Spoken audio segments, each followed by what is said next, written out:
l'humain est venu me retenir. Dieu m'a dit, j'étais là-bas avec toi, alors je suis ici avec toi maintenant. Mes amis, c'était tout. Cela a tout clarifié pour moi. Je savais qu'il était Dieu. Je suis tombé à genoux. Je n'avais personne pour me guider dans la prière du pécheur. Mais je me suis mise à genoux avec la figure remplie de larmes. Et j'ai dit, tu es mon Dieu et je te remets ma vie. À partir de maintenant, je vais marcher avec toi. Toi et moi. C'était ma décision que j'ai prise en 1985, en avril. 2 semaines plus tard, une semaine plus tard, je me suis fait baptiser. À partir de là, pendant 2 semaines, j'ai souffert comme je n'ai jamais souffert avant. Car je sais ce que ça signifie que de devenir chrétienne. Je n'ai pas osé informer ma mère, car s'il y a une seule personne que j'ai aimée dans ma vie entière, c'était ma mère. C'est elle que je ne voulais pas décevoir. Au lendemain de ma rencontre avec Dieu, quand ma mère s'est réveillée, elle est venue vers moi et elle m'a dit, « Je sais que tu es devenue chrétienne. » Je ne l'avais pas informée, mais elle pouvait voir sur mon visage que j'avais changé. Quelque chose en moi l'avait informée. C'est une femme qui ne sait rien du christianisme. Et à Singapour, quand tu dis que tu es chrétien, ça veut dire catholique, pas protestant. Parce que les gens ne reconnaissent pas les protestants comme étant des chrétiens. Je ne savais pas ce qu'il fallait lui répondre. Je ne savais pas comment lui expliquer. Je ne pouvais que dire oui. Elle a alors pris un couteau d'un tiroir de la cuisine, le plus grand des couteaux, car nous avons beaucoup de couteaux dans nos cuisines à Singapour. Elle a pris le couteau, elle l'a déposé sur la table et elle m'a dit, « Tu prends ce couteau et tu me tues avec. Et ensuite, tu sors de cette maison. » Je lui ai dit que maman, je ne pouvais pas faire ça. Alors elle a dit, « Si tu ne le fais pas, donc je dois le faire. » Et elle a saisi le couteau pour se jeter sur moi. C'est une femme d'à peine 1m38 de taille. Mais ce jour-là, elle est devenue si forte. Elle est une femme d'habitude maladive, mais ce jour-là, elle était comme une tigresse. Elle m'a dit, tu dois mourir parce que tu ne peux plus continuer à vivre. Je ne peux plus te laisser vivre plus longtemps. Dans la lutte qui s'est engagée avec nous, le couteau, entre nous, le couteau l'a coupé. Moi aussi, j'ai été blessé. Je ne savais pas quoi faire. Mais je me souvenais de mon ami qui m'avait dit, appelle son nom et il viendra à ton secours. J'ai crié donc son nom. Jésus, j'ai besoin de ton aide.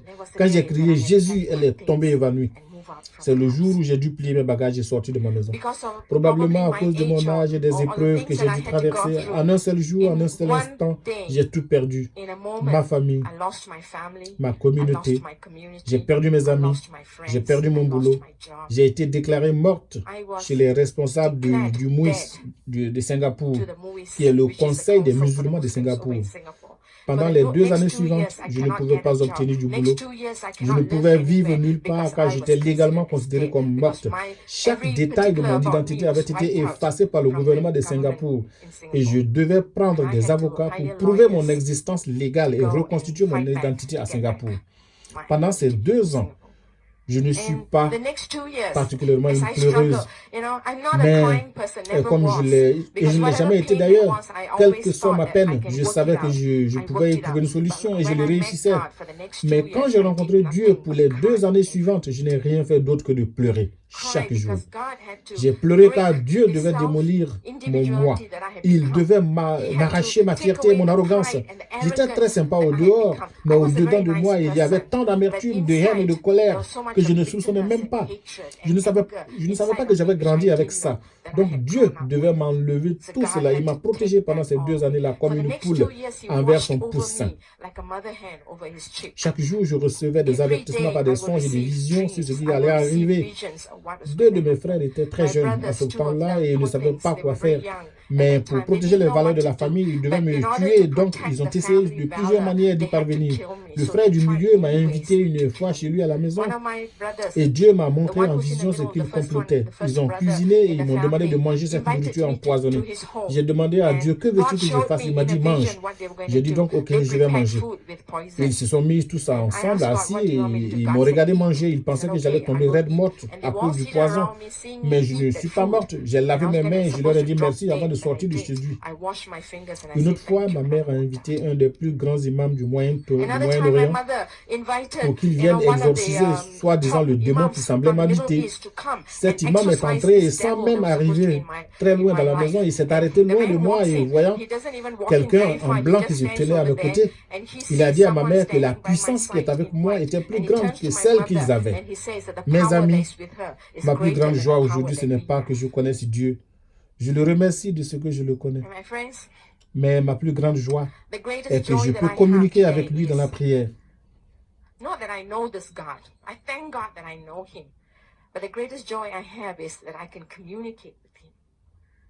Et ce Dieu-là n'est pas un Dieu avec qui on communique uniquement dans des monologues, mais c'est dans des dialogues. Il répond et il vient à nous. Il est heureux. Chaque fois que nous sommes avec lui, il nous désire. Quand mon appel est venu, Je ne savais pas en quoi il consisterait. J'avais déjà plus de 30 ans et je me disais, mon Dieu, je suis vieille. J'étais probablement comme Moïse. Dieu, je suis vieille, sans doute. Devrais-tu appeler quelqu'un d'autre? Mais Dieu m'a appelé et je suis venu dans le ministère. Je me suis consacré à plein temps au ministère. Je remercie Dieu pour les diverses personnes que Dieu a fait venir dans ma vie pour m'aider et m'encourager. Et tout ce que je croyais avoir perdu, Dieu a tout multiplié par 100 pour me les restituer. Aujourd'hui, il y a plusieurs maisons que je considère comme chez moi. J'appelle beaucoup de familles miennes. J'ai plusieurs frères et sœurs en Christ dans le monde, non plus par centaines, mais par milliers. Ils sont là qui me connaissent et m'encouragent et m'aident. Aujourd'hui, je porte le message au monde qui a besoin de lui. Ce n'était que la première fois. Ce n'était pas la première fois qu'il me guérissait. En 1993, on m'avait demandé d'aller subir une autre opération au niveau du ventre. On devait me faire une hystérectomie. J'ai donc demandé à Dieu, Dieu, si tu dois t'en charger, si c'est ta volonté, je vais subir cette opération. Sinon, Père, tu es chirurgien, occupe-toi de ça. Le lendemain, je n'avais plus besoin de subir une opération, il m'avait guéri. En 2000, je dirigeais une équipe de prière en Israël. Et au moment de partir pour ce voyage, le docteur m'avait dit que j'avais un cancer dans les deux seins. C'était au niveau 3, un cancer très agressif. Il n'avait pas d'autre choix que de me couper les deux seins. J'ai dit, ok, j'effectuerai ce voyage et à mon retour, on va en parler. Quand j'étais en Israël, dans un hôtel où je logeais, qui faisait face au mur des lamentations, je pensais à Salomon lorsqu'il a construit ce temple et il a dit que même si un étranger vient ici et fait face à ce mur, s'il prie, Père, tu l'exauceras. Je suis resté près de la fenêtre de ma chambre d'hôtel et j'ai dit, Dieu, bien que je sois sauvé et que je sois ta fille, je ne suis pas juive, Père. Je suis une étrangère, une gentille. Donc, Père, comme Salomon l'a dit, même les étrangers qui viendront ici, s'arrêter ici, je crois en toi, Père. Tu peux me toucher, tu peux me guérir. Et il l'a fait. Il m'a fait dormir toute la journée. Je ne savais pas ce qu'il faisait, mais il a fait lui-même l'opération. Quand je suis retourné à Singapour, plus d'opération. Donc, je peux partager plusieurs témoignages de ce type que Dieu a fait. Et plusieurs qu'il continue de faire juste encore aujourd'hui. C'est un grand Dieu. C'est un Dieu merveilleux. Et nous devons le remercier pour beaucoup de choses. Pendant que je témoignais, on m'a signalé qu'aujourd'hui, c'est le jour d'action de grâce. Je pensais à Éphésiens 5, versets 18 à 20. Ne t'enivrez pas de vin qui conduit. Je voulais terminer sur cela. Ne vous enivrez pas de vin, car c'est de la débauche.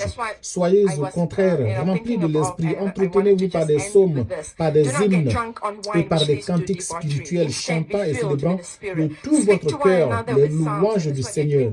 Rendez continuellement grâce pour toutes choses à Dieu le Père, au nom de notre Seigneur Jésus-Christ. C'est ce que vous faites aujourd'hui, chanter des cantiques, adorer et prier. Je priais, je pensais rendre grâce à Dieu car j'ai tellement de choses pour lesquelles je dois remercier Dieu. Tellement de choses. Les gens me disent que mon témoignage est superbe et fantastique. Ça l'est. Mais Dieu, quand il est revenu pour Thomas, j'étais une autre Thomas et je le suis encore aujourd'hui dans plusieurs domaines dans ma marche avec lui et que je voulais des signes. Quand je voulais des signes, je voulais des preuves et sans ces preuves, je ne voulais pas croire en lui. Était-il en colère contre Thomas? Non, il a dit, regarde, touche et sache que je suis Dieu. Mais il a terminé sa phrase en disant, heureux ceux qui ont cru sans avoir vu, sans m'avoir vu. Beaucoup de gens viendront à le connaître aujourd'hui sans jamais l'avoir vu parce qu'ils ont la foi.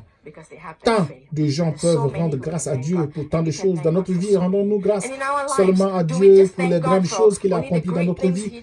Qu'en est-il des jours où simplement je suis capable de me lever de mon lit? Je remercie Dieu pour la santé qu'il m'a accordée. Je le remercie pour le soleil qui brille. Je remercie Dieu pour la belle journée qu'il a créée spécialement pour moi. Je remercie Dieu pour la nourriture que je peux manger. Il y en a plusieurs qui ne peuvent pas manger à leur faim. Je remercie Dieu pour le travail que j'ai. Je remercie Dieu pour les amis que j'ai. Je remercie Dieu pour la famille qu'il m'a donnée. Je remercie Dieu pour tout, pour les petites comme pour les grandes, parce que tout arrive à cause de qui il est. Je ne remercie pas Dieu seulement quand les choses vont bien, mais tout le temps, même quand les choses vont mal pour moi, car ce sont des moments d'apprentissage pour grandir. Et puis je progresse avec lui. Si je n'avais pas ces mauvais moments, je ne serais jamais capable de l'apprécier ni d'apprendre les choses qu'il veut m'enseigner et me montrer. Et je dois être sourd, non pas par le vin que le monde donne, mais par le Saint-Esprit. Car il est le seul qui nous donne la force, le courage et l'audace. Il est celui qui nous façonne. Savais-je que je serais ici avec vous aujourd'hui? Je ne le savais pas. Je ne savais pas que je serais ici ce jour. Mais je sais que ce n'est pas un hasard. Non plus car je suis ici, car chaque moment est prévu de manière divine.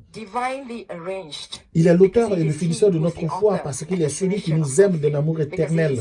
Ce que je partage peut ne pas être pour toi particulièrement, mais tu peux le prendre avec toi pour le dire à quelqu'un d'autre qui saurait alors qu'il est Dieu. Dieu a-t-il fait de grandes choses? Oui, il l'a fait. J'ai passé 6 ans à Madras. Dans les années 90, je suis venu en Inde initialement en tant que missionnaire. Et j'ai passé 6 ans là-bas. Un de mes plus grands témoignages que je voulais partager, c'est qu'un jour en équipe, on était à Madras pour une croisade et je me souviens qu'une nuit, après que l'équipe était partie, et que c'était le dernier jour de la croisade, on m'avait demandé de parler ce jour-là et le jour suivant, on devait aller distribuer des dépliants parlant de la croisade. Cette nuit, pendant que j'étais dans ma chambre, j'étais en train de parler à Dieu, il y avait une jeune fille, une jeune femme, je ne peux même pas l'appeler femme car elle avait entre 16 et 17 ans, qui a monté l'escalier en spirale et qui est venue à moi. Elle portait un bébé dans ses bras. Ce bébé avait le crâne fendu en deux. I can't call her a lady. She's about 16, 17-year-old who walks up that spiral staircase, comes to where I am upstairs, and she's carrying a baby in her arms.